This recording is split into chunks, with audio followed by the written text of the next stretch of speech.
अस्मद् गुरुभ्यो नमः। अस्मत् परम गुरुभ्यो नमः। अस्मत् सर्वगुरुभ्यो नमः। श्री राधा कृष्णाभ्यां नमः। श्रीमते रामानुजाय नमः। लंबोदरं परमसुन्दरैकदन्तं पीताम्बरं त्रिनयनं परमं पवित्रम् उद्यदिवाकरनिभोज्ज्वलकान्तिकान्तं हृदनेश्वरं सकलविघ्नहरं नमामि।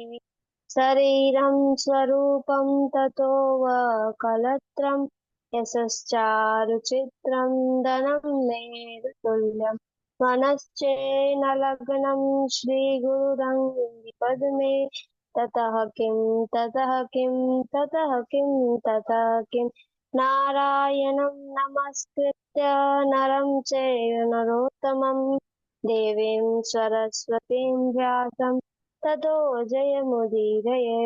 जयतु देवो देवकीनन्दनोऽयं जयतु कृष्णो वृष्णिवंशः प्रदीप। जयतु मेघश्यामलकोमलाङ्ग जयतु पृथिवी भारनाशो मुकुन्द। कृष्ण त्वदीयपदपङ्कजपञ्जरान्ते अद्यैव मे विशतु मानसराजंस। प्राणप्रयाणसमये कपवातपित्तेन कण्ठावरोधनविधौ स्मरणं कृतस्ते। वराहपीडं नटवरवपु कर्णयो कर्णिकारं सह कनककपिशं वैजयन्तीं च मालां रन्ध्रानवीनोरधसुधया पूरयन् गोपवृन्दे वृन्दारण्यं च पदरम्यं प्राविशद्गीतकीर्ते करारविन्देन पदारविन्दं मुखारविन्दे विनिवेशयन्तम् वटस्थपत्रसपुटे शयानं बालं मुकुन्दं मनसा स्मरामि। रामाय रामभद्राय रामचन्द्राय वेधसे रघुनाथाय नाथाय सीताय पते नमः। अञ्जनानन्दनं वीरं जानकीशोकनाशनं कपीशमक्षहन्तारं वन्दे लङ्काभयङ्करम्। मूकं करोति वाचालं पङ्गुं लयते गिरिं यत्कृपातमहं वन्दे परमानन्दमाधवम्। भक्ति भगवंत गुरु चतुर्नाम बपुए इनके पद वंदन किए नासं विघ्नाने। अनंत कोटि ब्रह्मांड नायक अचित कल्याण गुणगण निधान सर्वेश्वर सर्वाधिपति अकारण करुणालय वरदान अकारण करुणाकारा सकल जन कल्याण भारत परत भारत ब्रह्मा अनंत कोटि करदब दर्दल पटियान निर्गुण निराकार सगुण साकार जगदेक बंधु करुणेक सिंधु सच्चिदानंद घन परमात्मा श्री कृष्ण एवं श्री राधा रानी जी के युगल चरण अरविंदों में दास का बारंबार प्रणाम। समुपस्थित भगवत भक्त भागवत कथा अनुरागी सज्जनों भक्तिमय मात्र शक्ति भगनी बांधवों सिया राम मैं सब जग जानी करहु प्रणाम जोड़ जग पानी। सच्चिदानंद रूपाय विश्वोत्पत्त्यादिहेतवे तापत्रय विनाशाय श्रीकृष्णाय वयं नमः। संत स्वरूप चित्त स्वरूप और आनंद स्वरूप जो विश्व की उत्पत्ति पालन और संहार के एकमात्र हेतु है आध्यात्मिक मानसिक ताप आदि देवताओं के द्वारा प्रदान किए जाने वाला ताप और आदि भौतिक प्राणियों के द्वारा प्रदान किए जाने वाला ताप इन त्रिविध तापों का जो नाश करने वाले हैं ऐसे श्री कृष्णाय सिर्फ साहित्य कृष्णाय श्री राधा रानी के सहित भगवान श्री कृष्ण को हम सभी नमस्कार करते हैं। यं प्रव्रजन्तमनुपेत तमपेत कृत्यं द्वैपायनो विरह कातराजुहाव पुत्रेति तन्मयतया सर्वोऽभिनेतस्तं सर्वभूतहृदयं मुनिमानतोऽस्मि। जिस समय श्री सुखदेव जी का उपनयन आदि संस्कार भी नहीं हुआ था, उस समय व्यस्त हो वन की ओर चल पड़े। उन्हें वन की ओर जाते देख उनके पिता वेद व्यास जी पुत्र मोह से व्यतीत हो उन्हें पुकारने लगे, हे बेटा, हे पुत्र, मत जाओ, रुक जाओ। उस समय वृक्षों ने तन्मय होकर श्री सुखदेव जी की तरफ से उत्तर दिया, हे वेदव्यास जी, आप अत्यंत ज्ञानी हैं और इस प्रकार पुत्र मोह से दुखी हो रहे हैं। हम अज्ञानी हैं, परंतु हमें देखो, प्रतिवर्ष हमें न जाने कितने फल लगते हैं, उत्पन्न होते हैं और नष्ट हो जाते हैं, परंतु हम दुखी नहीं होते। इसलिए आप भी दुख त्याग दीजिए, क्योंकि आत्म रूप से श्री सुखदेव जी हम सबके हृदय में विराजमान है। ऐसे सर्वभूत हृदय श्री सुखदेव जी को मैं नमस्कार करता हूँ। नेमिषे सूतमासेन मविवाद्य महामतिं कथामृतरसास्वाद कुशलः सौनको ब्रवीत्। तीरथ परम नेमिष विख्याता अतीत पुनित साधक सिद्धिदाता। तीर्थों में श्रेष्ठ नेमि सारण्य जो अत्यंत पवित्र है और साधकों को सिद्धि प्रदान करने वाला है, ऐसे नैमिषारण्य तीर्थ में विराजमान परम विद्वान श्री सूत जी से कथामृत का रसास्वाद करने में कुशल श्री सौनक जी ने कहा, अज्ञान ध्वांत वेद कोटि सूर्य समप्रभा सोताख्याहे कथा सारम मम कर्ण रसायनम। सूत जी, आपका ज्ञान अज्ञानता रूपी अंधकार का नाश करने में करोड़ों सूर्य के समान है। इसलिए आप हमारे कानों को अमृत के समान मधुर लगने वाली कथा सुनाइए। वह कथा भक्ति ज्ञान वैराग्य को प्रदान करने वाली हो, जिससे माया मोह का नाश हो, जिसे वैष्णव भक्तों ने कहीं कहीं इस घोर कलिकाल के कारण प्राय जीव आसुरी स्वभाव के हो गए हैं। वह कथा उन्हें शुद्ध करने वाली हो, श्रेष्ठ से श्रेष्ठ तथा पवित्र से पवित्र हो और शीघ्र ही भगवान श्री कृष्ण को प्राप्त कराने वाली हो। क्या काल व्याल मुख त्रास त्रास निर्नाश हेतवे श्रीमद्भागवतम शास्त्रम कलो कीरेन भाषितम। कला रूपी महान सर्प का ग्रास बने हुए प्राणियों की दुख की निवृत्ति के लिए कलिकाल में श्री सुखदेव जी ने श्रीमद् भागवत का प्रवचन किया। जन्मांतरे भवेत् पुण्यं तदा भगवतं लभेत्। जब मनुष्य के जन्म जन्मांतरों के पुण्य उदय होते हैं, तब भागवत की कथा सुनने को मिलती है। जिस समय श्री सुखदेव जी राजा परीक्षित को यह कथा सुना रहे थे, उस समय देवता अमृत का कलश लेकर आए। श्री सुखदेव जी के चरणों में प्रणाम किया और कहा, यह अमृत का कलश आप राजा परीक्षित को पिला दीजिए और आप में हम सभी देवताओं को अमृत का पान कराए। श्री सुखदेव जी कहते हैं, राजा परीक्षित, वसुधावकथा लोके वकाचवाक्यं महान ब्रह्मरातो विचायेव तदा देवान् दहांस। श्री सुखदेव जी ने देवताओं की इस व्यापारिक बुद्धि को देखा तो कहने लगे, देवताओं जैसे काव मणि की बराबरी नहीं कर सकता, उसी प्रकार स्वर्ग का अमृत कथामृत के बराबर नहीं हो सकता। स्वर्ग का अमृत तो दीर्घजीवी बनाता है और कथामृत मनुष्य को दिव्यजीवी बनाता है। स्वर्ग की अमृत का फल है पुण्य श्रीने मृत्युलोक विशंति। पुण्य के क्षीण हो जाने पर पुनः मृत्यु लोक में आना पड़ता है। और कथा मृत्यु का फल है कल्यशापहम। यह पापों का नाश करने वाली है। देवताओं, यदि तुम जिज्ञासु बनकर आते हैं, भक्त बनकर आते तो मैं तुम्हें अवश्य इस कथा मृत का पान कराता, परंतु तुम व्यापारी बनकर आए हो, इसलिए इसके अधिकारी नहीं हो। श्रीमद्भागवती वार्ता सुरा नाम दुर्लभा।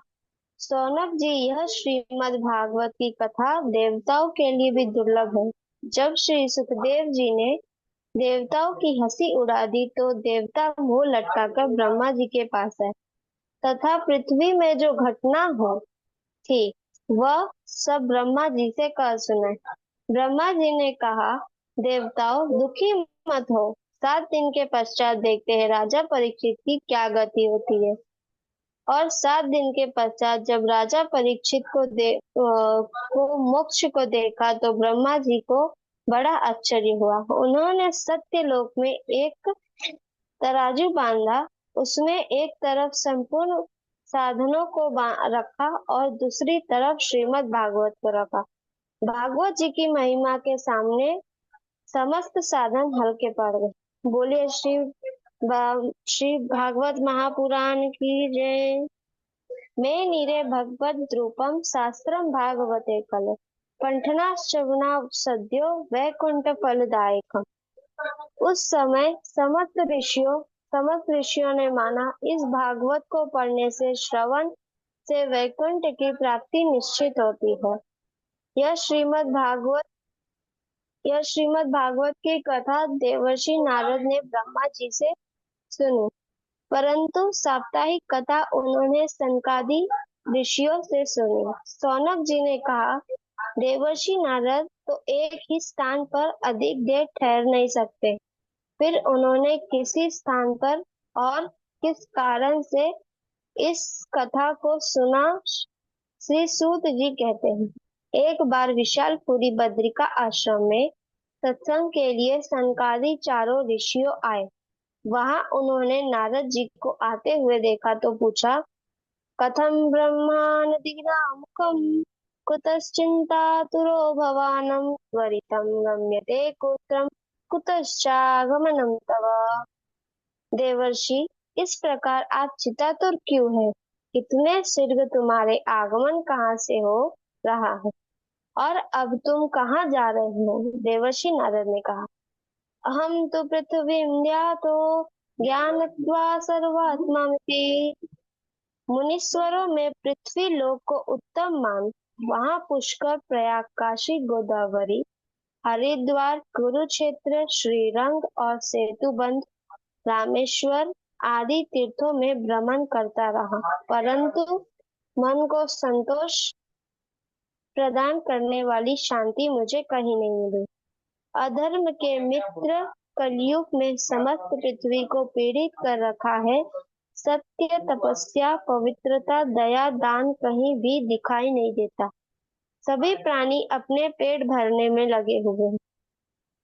पाखंडिरता संतो विरक्ता सपरिग्रहा। संत पाखंडी हो गए हैं, विरक्त संग्रही हो गए हैं। तपसी धनवंत दरिद्र गिही, कली कौतुक तात न जात कही। घर में स्त्रियों की प्रभुता चलती है, साले सलाहकार बन गए हैं, पत्नी पति में झगड़ा मचा रहता है। इस प्रकार से कलयुग के दोषों को देखता हुआ यमुना के तट तट भी धाम वृंदावन में पहुंचा, जहां भगवान श्री कृष्ण की लीला स्थली थी। वहां मैंने एक आश्चर्य देखा। वह एक युक्ति स्त्री खिन्न मन से बैठी हुई थी। उसके समीप में दो वृद्ध पुरुष अचेत अवस्था में पड़े जोर जोर से सांस ले रहे थे। वह युक्ति उन्हें जगाने का प्रयास करती, जब वह नहीं जागते तब वह रोने लगती। सैकड़ों स्त्रियां उसे पंखा कर रही थी और बार बार समझा रही थी। यह आश्चर्य दूर से देख मैं पास में चला गया। मुझे देखते ही वह युक्ति स्त्री खड़ी हो गई और कहने लगी, भो भो साधो सनम दिष्ट मच्चितानपि नाशाय। हे महात्मन, कुछ देर ठहर जाइए और मेरी चिंता को नाश कीजिए। मैंने कहा, देवी आप कौन है? यह दोनों पुरुष और यह स्त्रियां कौन है? तथा अपने दुख का विस्तार पूर्वक वर्णन कीजिए। उस युक्ति ने कहा, अहम भक्तिरिति ख्याता इमो मे तनयो मतो ज्ञान वैराग्य नामानो काल योगेन जर्जरो। देवर्षि, मैं भक्ति हूँ और यह दोनों ज्ञान वैराग्य मेरे पुत्र हैं। काल के प्रभाव से यह वृद्ध हो गए हैं और यह सब गंगा आदि नदियां मेरी सेवा के लिए यहाँ आई है। उत्पन्ने द्रविडेन साहं वृद्धिं कर्णाटके गता क्वचित् महाराष्ट्रे गुर्जरे गता। मैं दक्षिण में उत्पन्न हुई तथा कर्नाटक में वृद्धि को प्राप्त हुई, कहीं कहीं महाराष्ट्र में सम्मानित हुई और गुजरात में जाकर जन्नता को प्राप्त हो गई। वहां घोर कलिकाल के कारण पाखंडियों ने मुझे अंग भंग कर दिया। वृंदावनम पुनः प्राप्त नवीनेन स्वरूपिणी। और वृंदावन को प्राप्त करके पुनः मैं युक्ति हो गई, परंतु मेरे पुत्र अभी भी वैसे ही है, थके मारे पड़े हैं। इसलिए अब मैं इस स्थान को छोड़कर अन्यत्र जाना चाहती हूँ। देवर्षि नारद ने कहा, देवी यह दारुण कलयुग है, जिसके कारण सदाचार, योग्य मार्ग और तपस्या लुप्त हो गए हैं और है इस समय संत स्वरूप दुखी है और दुष्ट प्रसन्न है। इस समय जिसका धैर्य बना रहे वही ज्ञानी है। वृंदावनस्य संयोगात् पुनरपि स्मरणीनवा धन्यं वृंदावनं तेन भक्ति नित्यति तथा। इस वृंदावन को प्राप्त करके आज पुनः आप युक्ति हो गए। इस वृंदावन धन्य, जहाँ भक्ति महारानी नित्य करती है। भक्ति देवी कहती है, देवर्षि यह कलयुग ही अपवित्र है, तो राजा परीक्षित ने इसे क्यों स्थापित किया और करुणा परायण भगवान श्री हरि भी इस अधर्म को होते हुए कैसे देख रहे हैं?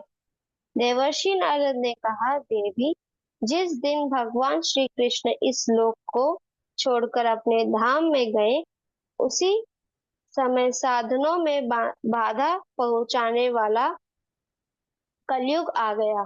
दीर्घ विजय के समय राजा परीक्षित की दृष्टि जब इस पर पड़ी तो कलयुग दिन के समान उनकी शरण में आ गया। ब्राह्मण के समान सारग्राही राजा परीक्षित ने देखा, यत्फलं नास्ति तपसा न योगेन समाधिना तत्फलं लभेत सम्यक् लोके केशव कीर्तनात्। जो फल अन्य योगों, तपस्या, योग, समाधिना के द्वारा नहीं प्राप्त होता था, वह फल कलयुग में मात्र भगवान श्री हरि के कीर्तन से प्राप्त हो जाता है। इस एक गुण के कारण राजा परीक्षित ने कलयुग को स्थापित किया। देवी इस कलिकाल के कारण पृथ्वी के संपूर्ण पदार्थ बीजहीन भूसी के समान व्यर्थ हो गए हैं। धन के लोभ के कारण कथा सार चला गया है। अयम तो युग धर्मा हि वर्तते कस्य दुष्णम। यह युग धर्म यह युग धर्म है, इसमें किसी का कोई दोष नहीं। देवर्षि नारद की इन वचनों को सुनकर भक्ति महारानी को बहुत आश्चर्य हुआ।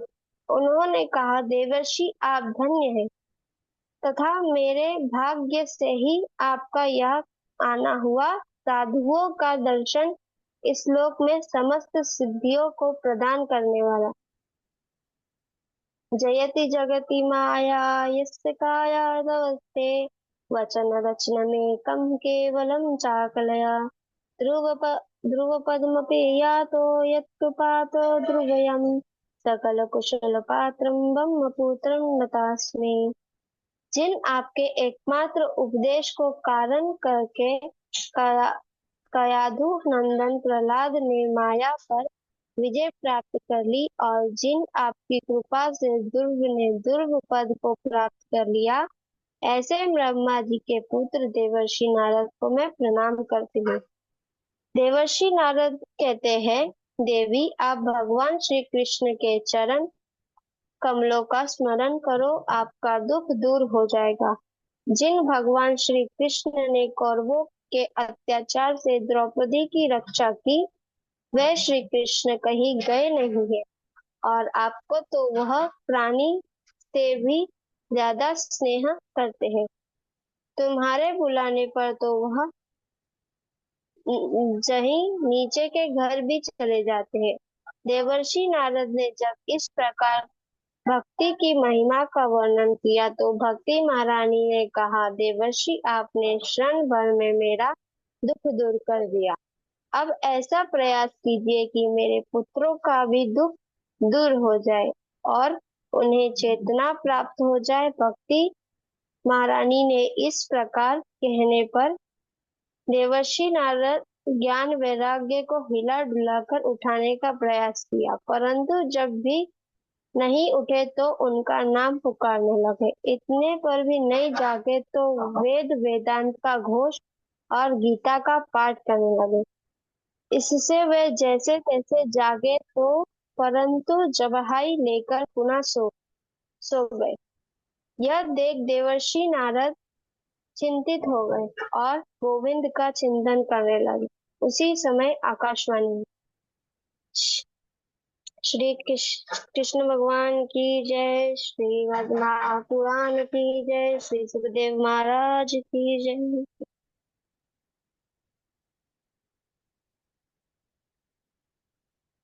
ठीक है मानसी जी, आज का वक्तव्य बहुत हम्म, अच्छा था।